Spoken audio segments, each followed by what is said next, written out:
This is with the print core head at least 1 millimeter away from the build plate. Now this is the part of the process where they ask to place the calibration card underneath to provide some friction. But I have done this procedure enough to realize that anytime the build plate lifts the print core slightly, there should be some friction as such, which is why I'm not adding the card, but essentially it's doing the same function. Alright, so as you can see, the left, or AA, is basically touching the build plate, and then now here it's number 2 is touching the build plate.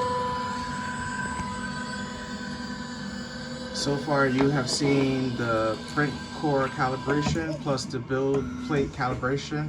The last kind, well, there are several kind of calibrations we are performing, but so someone who works in Ultimaker, maybe you can answer this question. Why is it when I go into the print head and I calibrate my XY offset, this occurs? So basically the switch does not go within the groove. So this is telling me there's something like not right. After I'm calibrating the print head, it's not giving me that issue. I'm not sure if it's because it's not meant to actually change the print core that they're using, but anytime I hit the calibrate XY offset, it does not even start printing anything. Like any PLA does not touch the build plate. So it will run through this whole process like as if it were printing, but it does not.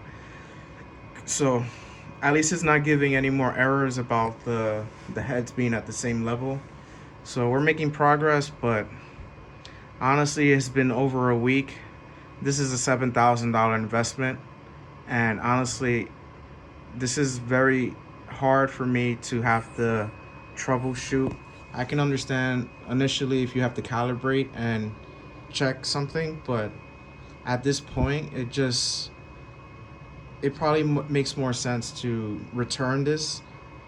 Your team can look into fixing it on your own terms, but honestly, this is a business transaction and I expect to get a product that actually works. So I'm very I discourage people from, purchasing Ultimaker, because honestly, I've had a terrible experience so far, and honestly, by the looks of it, it might be another 2 weeks before this thing is up and running. So I'm hoping someone here in Ultimaker can come through. I wish, honestly, I'm at a point right now where I would even be willing to pay the owner of Ultimaker to personally come down and fix his product to come, or her product to fix this machine, because this is not worth $7,000 at this point.